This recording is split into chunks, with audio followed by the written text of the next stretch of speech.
Olá, gente, eu sou o Val Cabral e esse é o programa Olho no Olho aqui pela TVI. Olha, Itabuna tem várias pessoas que militam no empreendedorismo. São jovens que dão exemplos excepcionais do que fazer, como fazer, por que fazer, para tornar Itabuna uma cidade gigante. Uma cidade maravilhosa, uma cidade de referência de serviço, de comércio, de agricultura, de agronegócio, uma cidade pujante, uma cidade que desenvolve por conta do protagonismo dos seus agentes, né? E nós temos aqui jovens que são referências excepcionais do empreendedorismo. E entre eles o Eric Gaspar, meu querido amigo Gaspar, ele que é proprietário de uma autoescola e que vem desenvolvendo o seu trabalho com referências excepcionais de como melhor fazer. É como se estivesse dando uma lição para outros jovens que queiram trilhar pelo caminho do comércio, dos serviços. E o nosso bate-papo hoje é para saber dele como são as suas atividades, né? O que é que tem sido desenvolvido e que diferencia a empresa dele das demais. O que é que esse processo de aprendizado de quem vai ser motorista pode significar para o futuro da cidade. Está cuidando de gente, está formando pessoas, está fazendo com que as pessoas, além de aprender a lidar com a mecânica e com a direção de um veículo, aprendam também a ser cidadão, porque é muito importante na autoescola o professor, o técnico, passar não somente o aprendizado de como conduzir o veículo, mas sobretudo como se comportar diante de uma condução de veículo. Esses aspectos eles são importantes demais. Eu creio que a empresa do Gaspar esteja atenta a esse aspecto. Gaspar, eu quero começar esse nosso bate-papo falando da nossa satisfação em tê-lo conosco, saudando você com o nosso bom dia e já perguntando, o que é ser em Itabuna hoje um empreendedor? Bom dia, Val, né? Bom dia a todos os telespectadores do programa. Então, Val, hoje a gente poder dar nossa contribuição, né, através de uma administração, de uma empresa, apesar de tão jovem, é muito satisfatório, né? Hoje eu tive a oportunidade de administrar uma empresa de família, né, que foi fundada lá atrás, há 28 anos, em 1996, onde eu tinha apenas 10 anos naquele momento, né, e hoje, aos 28 anos de fundação e aos meus 38 anos de idade, eu tenho a oportunidade de administrar. Uma autoescola, ela vai além de ensinar simplesmente a pessoa a conduzir um veículo. A gente costuma falar na nossa administração que a gente realiza sonhos, né? Principalmente, eu vou dar um destaque à mulher, né? Que ainda existe um preconceito muito grande da sua inserção nessa condição, né, de dirigir, e são as mulheres as responsáveis pelos melhores índices do trânsito em relação aos acidentes de trânsito. Então, para a gente é muito gratificante a gente poder dar a nossa contribuição através da nossa autoescola, né, para todos os condutores da cidade de Itabuna e da região. É isso aí, a gente sabe que hoje a pessoa lidar no trânsito Itabuna, um trânsito que tem momento de pico, que é uma complicação enorme, né? E isso acaba estressando motoristas.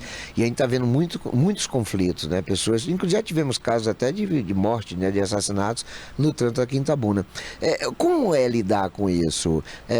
A preocupação é só fazer a pessoa aprender a pilotar uma moto, a dirigir um veículo, ou a autoescola também se preocupa com a conduta do motorista, do piloto? Tem essa preocupação? Então, a gente vai além das questões técnicas da perícia de dirigir. A gente tem que trabalhar as questões emocionais, né, dos futuros condutores, porque isso é muito importante para o desenvolvimento das suas habilidades no trânsito. A gente vê que o trânsito ele é realmente um palco para grandes cenários de briga, de intrigas, e a pessoa que se submete a dirigir, ela tem que ter um equilíbrio emocional, né, aos quais nós, como formadores, também temos que prepará-los para que ele aprenda a conviver com esses conflitos que são causados pelo trânsito. A sua empresa é uma empresa de periferia. Sim. E aí a gente fica no entendimento do seguinte: uma empresa de periferia não deve ser bem melhor articulada ou, sei lá, melhor desenvolvida do que uma empresa no centro da cidade. Nós temos algumas empresas no centro da cidade, mas sua empresa tem se notabilizado, pelo menos visivelmente, parece que é uma das que mais tem crescido aqui em Itabuna. A opção por estar, por exemplo, no bairro Jardim Primavera, foi uma decorrência de que vocês já tinham ali um espaço, uma propriedade de vocês, ou foi uma estratégia mercantilista? Então, foi uma série de fatores, né? Além de nós termos a propriedade particular já consolidada naquele bairro, nós tínhamos também e temos até hoje a Quinta Ciretran localizada também naquela localidade. Então, por uma questão, naquele momento estratégico, era interessante que as pessoas eram obrigadas a ir até o órgão para dar início ao processo, a gente já estaria na passagem, né? Mas, consequentemente, nos mantemos lá até hoje, há 28 anos, uma empresa fundada em uma comunidade. A gente sabe dos desafios, mas a gente está lá gerando emprego, temos muitos colaboradores que moram e moraram naquela região, né? A gente promove renda para aquela localidade também, porque a demanda, graças a Deus, do número de alunos são grandes, então ele acaba indo ali na praça de alimentação, consumindo no comércio local, no mercadinho, e proporcionando segurança, porque o bairro tem uma parte que é mais deserta e com esse fluxo de carros, tanto da autoescola como dos clientes, a gente acaba promovendo, de certa forma, também uma segurança para aquela localidade. No contingente dos seus alunos, você tem muita gente de fora, ou seja, das cidades circunvizinhas, ou os seus públicos são mais focados aqui mesmo em Itabuna? Então, a gente desenvolve uma atividade pioneira da nossa região. Nós somos a única autoescola do extremo sul da Bahia que atende mais de 11 municípios. Então a gente promove dignidade para aquelas pessoas que principalmente moram na zona rural, tem o seu veículo, tem a condição financeira de tirar a habilitação, mas não tem a oportunidade, porque não tem tempo, não tem condições de estar em Itabuna por muitos dias para realizar o processo de habilitação. E quando a gente chega e mobiliza a nossa estrutura para levar os nossos veículos, os nossos professores para realizar as aulas nessas cidades, a gente acaba promovendo a dignidade para esses cidadãos que muitas vezes são obrigados a andar pela marginalidade, pela via não pavimentada, para se esconder da polícia, cidadão de bem, se escondendo da polícia, né? Então é muito gratificante a gente contribuir para a realização desse sonho e que a pessoa possa andar de forma legal, né? Ô Gaspar, já teve situação de você, nesses 28 anos de atividade, você se orgulhar de ver um ex-aluno, às vezes até sendo professor, né? Já teve situação assim? Ou daquele tipo de atividade ter propiciado o empreendedorismo daquele que entrou na sua autoescola somente para aprender a dirigir, mas que acabou se transformando num motorista profissional ou até num empreendedor do transporte? A nossa história tem muito a ver com isso, né? Minha mãe, ela trabalhou na iniciativa privada por muitos anos, né? Desde nova, aos seus 15 anos de idade, e resolveu empreender, né? Mas como foi esse empreender? Quando ela saiu dessa empresa, ela foi primeiro aprender a dirigir. Naquela época não era obrigatório a utilização de autoescola, mas ela fez aulas numa autoescola, numa pessoa que ensinava a dirigir, e a partir disso, de ela conseguir vencer esse desafio, ela aceitou o desafio de empreender em uma autoescola, quando ainda não era nem obrigatório. A gente fundou a nossa empresa em 1996, o novo Código de Trânsito passou a ser discutido em 97, aprovado em 98, e em 1999 que começou a se tornar obrigatório passar pelo curso de autoescola para poder realizar a carteira. Então, nós somos fruto de um sonho que foi realizado pela fundadora da nossa empresa. Isso é muito bonito, muito brilhante de se contar. Quantos funcionários hoje vocês possuem e quantos alunos em média por mês vocês estão treinando? Hoje a gente tem uma média de 30 funcionários direto, com mais 10 geração de empregos indiretos, né, os profissionais que prestam serviço para a gente, e hoje a gente atende cerca de 100 alunos, formamos cerca de 100 alunos por mês, tanto em Itabuna como na região. Vocês têm filiais, então, na região? Na realidade, a gente promove um curso de extensão. A gente não abre uma unidade física em cada cidade, porque não tem uma rotatividade mensal de alunos. Então, na maioria dessas regiões, a gente, em 2 momentos do ano, a gente mobiliza os nossos veículos, os nossos instrutores, para estarem realizando cursos periódicos, né? Então, normalmente, em janeiro forma uma turma e depois em julho forma outra turma naquela mesma cidade. A gente agrupa aquela quantidade de pessoas e pede autorização ao Detran e faz esse curso de extensão, né?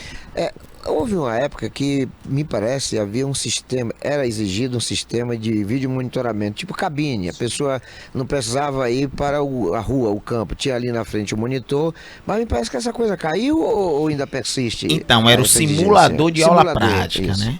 Já tivemos o simulador de aula teórica em um momento, deixou de ser obrigatório, tivemos o simulador prático, deixamos de ter obrigatório, mas hoje a gente tem o monitoramento das aulas teóricas, que apesar de ser remota, o aluno ele é monitorado, tirando fotos durante a realização das aulas. Temos já hoje um monitoramento eletrônico na moto, onde os alunos têm que tirar foto de 10 em 10 minutos para comprovar efetivamente a realização das aulas. E temos também o monitoramento na realização das aulas práticas, com câmera nos carros, GPS, para garantir que esse aluno realmente esteja sendo formado da forma adequada. Tem biometria também para exigência do aluno ou acabou? Hoje, com o reconhecimento facial, a biometria praticamente evoluiu para a forma da foto, né? Desde a pandemia, onde não se era recomendado todo mundo utilizar o leitor biométrico para colocar digital, passou-se a utilizar o reconhecimento facial como uma forma, né, de garantir esse reconhecimento da realização das aulas. Ô Gaspar, com toda essa evolução, a gente ainda vê muitas imperícias no trânsito. Muita gente barbeirando, muita gente causando acidentes fúteis, coisas que não tem explicação lógica ali de ter ocorrido. Isso significa que a autoescola falhou no aprendizado, no ensinamento, ou foi o aluno que negligenciou no aprendizado? A formação da educação ela é uma coisa contínua, né? A autoescola ela é a base. A gente sabe que a realização atual da legislação de 20 aulas práticas, seja para moto, carro ou qualquer categoria, ela é insuficiente para garantir que a pessoa esteja apta para todas as condições adversas no trânsito. Então é importante que após a formação da autoescola, que é o início da sua formação para o trânsito, a família e as pessoas também tenham a consciência que precisam se aperfeiçoar, né, para poder conduzir nas estradas, para poder conduzir em condições adversas, seja de chuva, seja noturno. Então, existe uma responsabilidade que vai além da questão da formação na autoescola. Dentro do seu trabalho, o que é que você acha que poderia existir de lei, seja municipal, estadual, nacional, para melhorar o serviço? Então, existe uma lei federal que diz que os municípios, os estados e os municípios, eles têm a responsabilidade de promover áreas para treinamentos. E isso ainda é uma coisa que não acontece na prática. A gente não tem ambientes adequados para que a gente ensine essas pessoas todas as técnicas para dirigir. Então hoje a gente utiliza de espaços coletivos, né, junto com os outros veículos que já circulam na cidade, e isso para alguns alunos que têm mais dificuldade acaba atrapalhando. Então, se o poder público promovesse ambientes onde fossem específicos para a aprendizagem, com certeza iriam contribuir muito para a formação dos novos condutores para o trânsito. É isso aí. Gaspar, nós queremos agradecer, né? Agradecer não só o fato de você estar aqui conosco hoje, mas sobretudo esse resultado positivo, porque é uma empresa que tem 30 funcionários diretos e mais de 10 indiretos, é uma empresa que tem contribuições sociais espetaculares numa cidade que precisa cada vez mais se desenvolver. humanisticamente. E eu acho que a contribuição da sua empresa tem sido excepcional nesse contexto, e nós acabamos nem falando o nome da empresa, embora a direção aqui não tenha nos facilitado esse tipo, até para não ficar parecendo que é propaganda, entendeu? Mas de qualquer maneira fique à vontade para dizer, e agradecemos a presença conosco. Obrigado, Val. Nós estamos à frente da Autoescola de Assaná, aí, que já existe na nossa cidade há 28 anos, promovendo um excelente serviço à sociedade, né, na formação de condutores e contribuindo também para o fomento ao comércio, com a geração de emprego e renda para os munícipes, e trazendo realmente uma qualidade para o trânsito da nossa cidade, que a nossa responsabilidade vai além de simplesmente tirar uma habilitação. A gente promove sonhos, a gente contribui com o trânsito, com nossos ensinamentos. Então é muito gratificante, né, que a gente esteja sim comprometidos com a melhoria do trânsito da nossa cidade. É isso aí. Obrigado, querido, por sua participação conosco. Nós vamos a um breve intervalo, é coisa muito rápida, é um pra lá e um pra cá. Um abraço.